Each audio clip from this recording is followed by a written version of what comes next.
All right. So I just want to welcome Megan. She's be the very first one that we're doing this, and what I'm trying to do here is create a video series and a podcast to where I can empower the young ladies that I'm teaching to look at career paths that they may not be aware of, they may not understand, and also to invite guests on that are professional and successful in SaaS recruiting, tech, software, product, program management to inspire them. So, Megan, I'm so happy to have you on.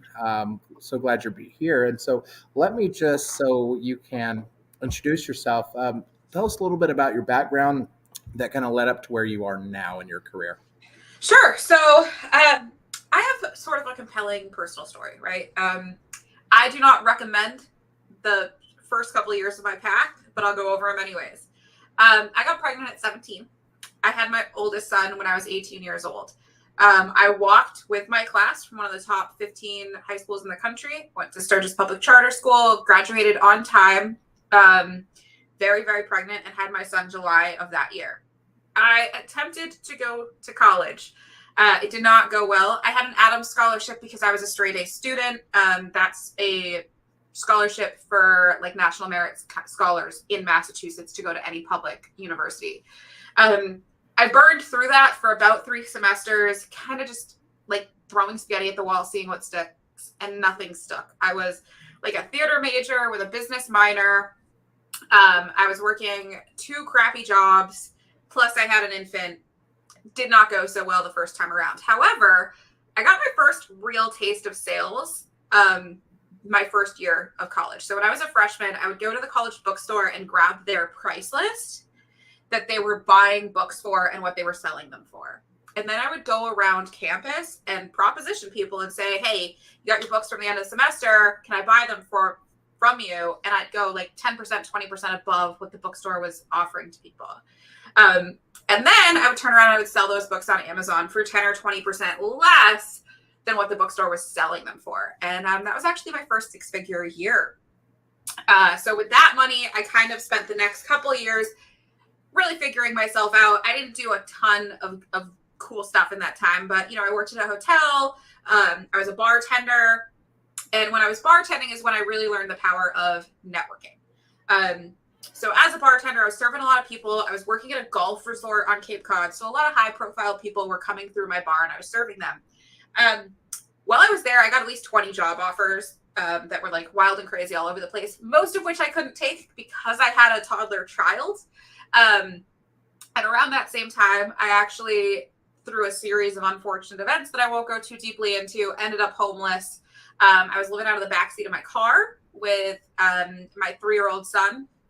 And I was baiting tackle for a living, which was like literally, finger breaking labor. And then I got a job in cell phone sales. And that was my first like real sales job. And I was there for about 6 months when I got my first promotion. I scaled really quickly in that role. So I went into management and then I went into the training program and I was training all the other salespeople. And then I pivoted into B2B sales. And there was like another kind of like period of time where I was just doing cell phones. Nothing super exciting happened. In 2015, I got married.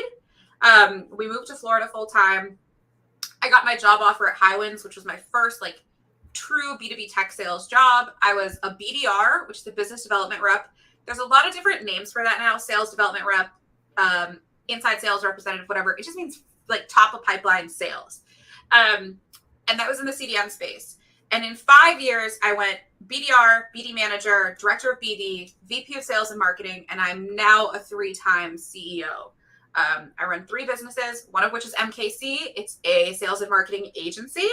I also run a startup called Coven Cloud, which is a digital space for pagans, witches, and spiritual explorers to find one another. And then I run a real estate investment company that's mostly passive income at this point. So, how would you define B2B, which is, I know it's business to business, but how would you define to break it down to, the younger audience? So it's businesses selling to other businesses. What's unique about B2B is that the conversations we're having are really about job security. They're about making yourself look good to your boss. They're about making a business work better. We still are going to map to the personal a little bit, but as opposed to like B2C sales where you're selling like direct to consumer or business to customer, the conversation's just a little bit different. Like if I'm trying to sell you mouthwash, I'm like, your mouth's going to be cleaner, right? If I'm trying to sell mouthwash to a business, I'm going to talk about how their employees are going to have better smelling breath and their customers are going to be happier. And in the B2B space, there's a lot more money, like a lot more. So, and without necessarily asking you what your salary is, would you say that you're able to hit that 6-figure mark or over? Very, very consistently. Okay. I haven't dropped below that in 6 or 7 years. That's fantastic. And that is, that's life-changing money once you get up to, and that's what I've always talked about. My level of are you doing well in life is if I walk out to my car and I have 4 flats, can I afford to buy new tires for my car right then? We just had that last week. I mean, it wasn't 4 flats, but we hit like a side, whatever those are, curb. We hit a curb, popped a tire, went and got a new tire that day.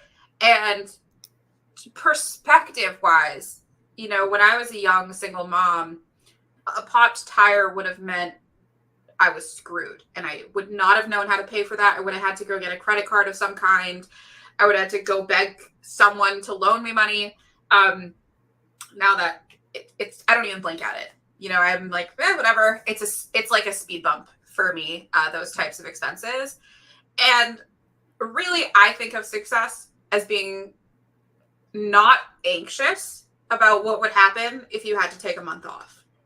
If you can safely take a month off of work for any reason, which, when you're young, you don't think about it, but there's a lot of things that happen in life where you need that time off. Like people die, you get sick, whatever. That for me is financial comfort, is knowing like if tomorrow I had to close down operations and take a month off, it would not be anxiety inducing. And I would say that that's probably a great way of looking at it because, there are a lot of people out there that are one paycheck away from being homeless. And so I think I've never done that. Yeah.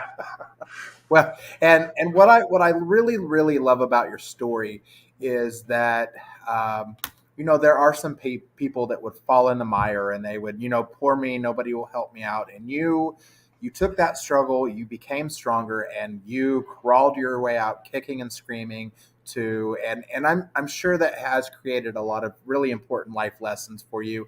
And on top of that, probably the things that you have now, you are more thankful for that you have them now if you had not had that experience. I am grateful every single day. Like I wake up every day extraordinarily grateful for my life. I live where I want to live. I own 2 houses. We're back and forth between here and Massachusetts. At the time, it didn't feel like there was another choice. Like I had a child who depended on me and I brought him into this world. I made that decision, eyes well open. It was my responsibility to build a better life for us. So it didn't feel, there was no laying down and giving up option. But at the same time, now being a little bit older and having more perspective, I know that's not the attitude everybody has about it. There are a lot of people who do think giving up is an option. Perfect. I love it. So you mentioned that you did finish high school, but are you a college graduate? Have you taken any? So I graduated from an international baccalaureate school, which is a school where you get quite a few credits towards your college education from graduating high school. I took that into a community college that was local to me called Cape Cod Community College, did 3 semesters there, did not get a whole lot of credits. I was really on the struggle bus there. Do not go to college if you don't want to go to college. People don't. It's a waste of time if you don't know what you want to do with it. You're just throwing money in a hole. That said, I did come back. My mom died in 2018. And one of the things that she had always really wanted for me was to have a college degree. So I'm currently taking like a class a semester at Valencia College to work towards my AS. I am now 2 or 3 credits away from my associate's degree. It is a bucket list thing for me. I'm getting my degree in marketing and communications. Okay. I learned some cool new Excel spreadsheet tricks from my Excel class. But other than that, I really couldn't say that I've learned anything. But I'm getting the little, you can see behind me, I've got like all these little certificates and stuff, which are whatever. But they're definitely not helping me make more money or really influencing my life. But it's a bucket list thing. Well, and that's I have a number of students that, and I have a couple of kids of my own that are not really interested in college, and I would say the same thing. Like, do not go and just especially just waste money.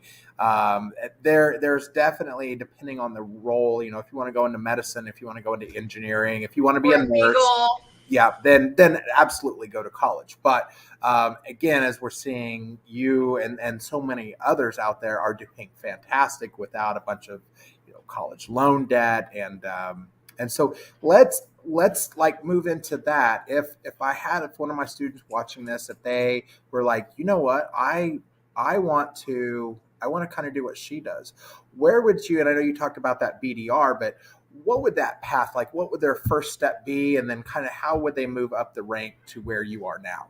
Absolutely never stop learning. When I say don't go to college, I mean don't go shovel money into a hole to pay someone with a PhD in front of their name to teach you something you can learn for free online. The internet has so much data, and ed tech is just beginning to see where it's going to go.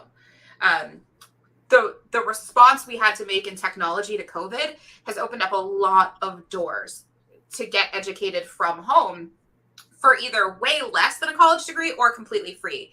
There are training programs like Aspireship, Demand Drive, SD Ready, Sastress. There's tons and tons. My friend Jenny runs an organization called Maggie that's all about getting more women into B2B tech sales. She and I have very similar stories, homeless to homeowner, both through the magic of sales. And I would say there's a couple skills you just have to have that you can't learn. You have to be comfortable with people. You have to have like this kind of charisma about you. Copywriting is extraordinarily important in sales, being able to be a good communicator, both verbally, but especially in written communication, because a whole lot of what we do these days is digital and online. Understanding human psychology. If I were going to say that there was a class you should go take psych, because you have to understand why people do things. And that's for marketing or sales. And the two are very tied together, and you kind of start with one and figure out which one you want to go with. But I would say get on LinkedIn, network, find people who do things that you're interested in, ask them for 15 minutes, say, hey, I really love your career trajectory. I'd love to know how you got where you are, and talk to them. Mentorship and free learning online is really all you need with some networking, and you can get pretty much any role, with the exception of those, like the lawyer, the doctor, the engineer. But even in engineering, my husband's an engineer, and he gets his jobs from his network. There is no like magic way to get a job that doesn't involve talking to other people. And when you're starting out, even if your first job is like a McDonald's or a Walmart, you have to go in, you have to talk to somebody. So really being willing to put yourself out there, work on your communication skills, that's going to help you no matter what job path you want to take. And like resume writing, LinkedIn writing, that's why writing is so important. Developing your voice, developing your personal brand, it stays with you forever. I have been building my personal brand for a long time, but it's only the last couple of years I've taken it seriously. In the last 5 years, I have closed over $500 million in sales. 90% of that has come from LinkedIn. meaning it came from my personal brand. It was not from the business's marketing or the business's sales efforts. It was people who saw me and liked what I had to say. And you can only do that if you develop your voice. I promise that every single student in your class has a unique experience to share with the world. But the only way you can do that is by putting it out there. No one can take it out of your brain for you. You know, I love that you said that because I'm a writing teacher and I didn't even know that. yeah. So, and I always get the, Mr. Morgan, when are we actually going to use this? And so I love that you mentioned that because now I can go, aha, I told you so. I told you so. And, Mason, he does marketing and he kind of iterates the same thing you did with the whole networking and he has noticed and that the more he builds his personal brand, the more that traction they get towards his business. And so, I'm doing my internship over at BDEX. And so that's one of the discussions we've had is posting in the voice of BDEX as the company or spending more time, posting as ourselves. And then people see that we're at BDEX and then they're like, let me go check out BDEX. And so one of the things they notice is that as they're tracking those lead gens coming in, is that they're coming from those personal posts on LinkedIn. So it's funny how that works. And it really is, it's everything, right? So for my business, like I run a blog, that's writing. We have multiple social media accounts, that's writing. I run my own LinkedIn, like a personal brand, that's writing. I do outbound outreach. I have to be able to write messaging. And my when it comes to marketing and sales, this is not true in all kinds of writing, but when you're writing to get people to do something and not necessarily to tell like a long form story or educational writing, scholarly writing, take whatever you write out a whole page, cut it in half again, and use that. Because when you use too many words, you lose people. You have to be direct and think about the words that you use and what they mean and how that appeals to an audience, which comes back to the psychology. But with those two things, I mean, there's nothing in sales and marketing you can't do if you're a good writer and you understand psychology. Good old choppy copy. Yep, 100%. Well, and I had a student yesterday that was talking about, he was thinking about, he was like, man, he goes, I want to create ads that you see on the Super Bowl. And I said, that starts with somebody writing it out before it's either put into two people acting it out or put into a graphic or that commercial. So, yep, we do a lot of video ads. It all gets written first. Yep. So let me ask you, because I know I have been very, very blessed since getting on LinkedIn as far as finding mentors to really kind of help me understand things, open doors, especially open doors. In your opinion, how important are mentors, and where would one, if somebody like, let's say a student was like, I'm really interested in sales, but I'm not sure how to start, how would they start finding mentors that could really help them? So mentors are extremely important. The type of mentor you need and how to find it it's a little different depending on what the goal is. For me, my mentors have always been very industry specific. People that I use to really leverage their industry knowledge. Like I've been in CDN for 5 years now, 6 years. And so I early on found a mentor in the space that I could really leverage to help me understand, because it's a very complex space. And I would say in sales, we're probably the most open, extroverted group out there. So finding mentors in sales is actually really easy. And there are entire organizations just built for sales mentorship.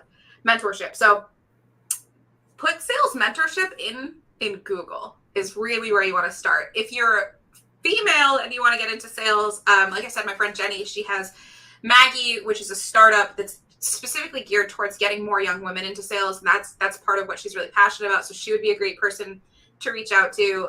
She's Jenny Anderson on LinkedIn, and her business is called Maggie. Then in general for sales, Aspireship is an incredible program.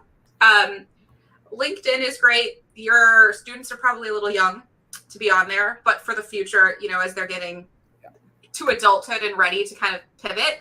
But I would, especially like at the age that they're at, find someone in early adulthood who's overcoming those initial hurdles to connect with. Find a big brother or big sister to help you navigate your current stage of development. Because one thing we can do that I did a lot when I was young is get so far ahead of ourselves, right? Like, y'all are going through puberty. That's terrible. I did not enjoy it at all. I'm sure you are not enjoying it. Most of you are probably getting your first boyfriends and girlfriends, probably navigating some complex territory with your parents, with siblings, with interpersonal relationships in school, whether that's friend drama or boyfriend-girlfriend drama. Sex may be coming up a lot more in your life. Find those mentors first. Find the people that can help you navigate the complex emotional journey that you're going through right now, because the most important thing for you, no matter where you're going, whether you want to be an engineer or a doctor or a lawyer or a firefighter or in sales, you have to make it through this stage whole with as little trauma as you possibly can, because there are a lot of people my age and older, I'm 33, who are in intensive therapy because we're really screwed up from being your age. And that takes a lot to overcome.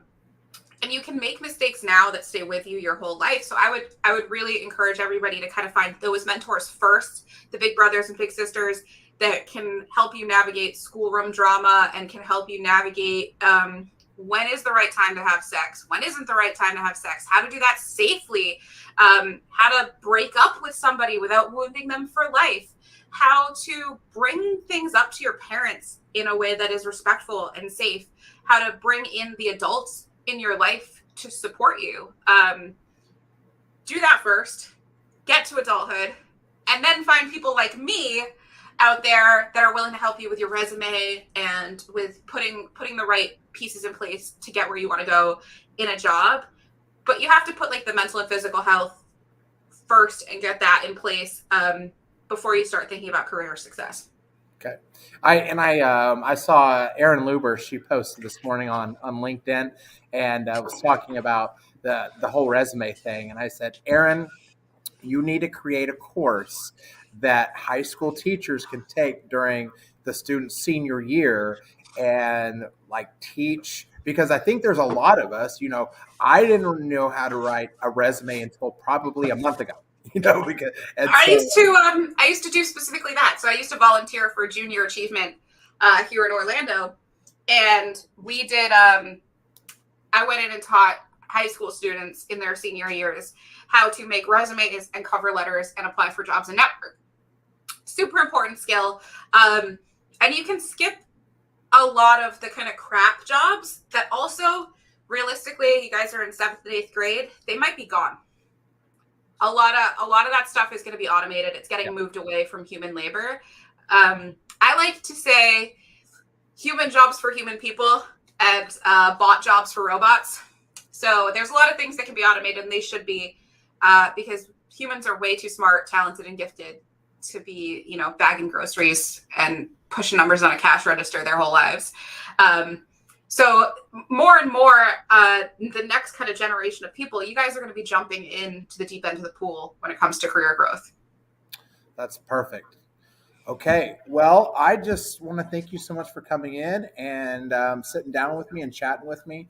And I have your contact information. So when the ladies and even the boys, you know, when they get old enough to make a LinkedIn account, if they, you know, especially within that sales, if they're looking for mentors, you know, then we can get Jenny to help them. You can help them and stuff, and I can connect them with you. So yeah, absolutely.